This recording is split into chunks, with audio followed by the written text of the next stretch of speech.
ખંભાળિયા તાલુકામાં ઉનાળાની શરૂઆત સાથે જ નર્મદાના નીર પહોંચતા ખેડૂતોમાં ખુશીનો માહોલ જોવા મળ્યો છે। વિજલપુર ગામે નર્મદાના પાણી આવી પહોંચતા સ્થાનિક ખેડૂતોએ તેનો વધામણા કર્યા હતા।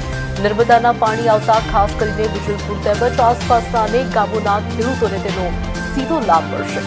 ખેડૂતોનું કહેવું છે કે ઉનાળાની શરૂઆતમાં જ નર્મદાના નીર મળતા હવે ઉનાળુ પિયત માટે પૂરતું પાણી ઉપલબ્ધ રહેશે અને જમીનનો પાણીનો સ્તર પણ ઊંચો આવશે, જેના કારણે પાણીની અછતનો પ્રશ્ન ઓછો થશે। હાલ નર્મદાના નીર આવતા ગામના ચેકડેમો પણ ધીમે ધીમે ભરવા લાગ્યા છે। મારું નામ પીઠાભાઈ છે, વિજયપુર ગ્રામ પંચાયતનો સરપંચ છું। મારા ગામથી વિજયપુર ગામથી સાની નદીમાં પાણી છોડવામાં આવ્યું છે અને દર વર્ષે છોડે છે। આ વર્ષે ખેડ મજકી ડેમ તથા સાની નદી સુધી સરકારનો ધ્યેય છે કે જ્યાં સુધી પાણી પહોંચાડવું છે। આ પાણી નદીમાં છોડવાથી દરેક ખેડૂતે ઓછામાં ઓછા 20-25 ગામના ખેડૂતને ગામના તાલુકા આવશે તથા તેને પશુ માટે ઘાસચારો આવવા માટે ખૂબ મોટો ફાયદો થાય અને અમારો વિસ્તાર પશુપાલક તરીકે હોય તો ઘાસચારા માટે વાવવામાં આવે તો પશુપાલકને મોટો ફાયદો થાય।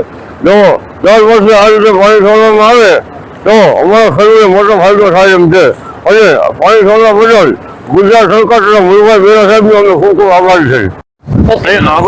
ગોગનભાઈ દેવાતભાઈ ડાંગર ગામ વિંજલપર તાલુકો જામ ખંભાળિયા જિલ્લો જામનગર।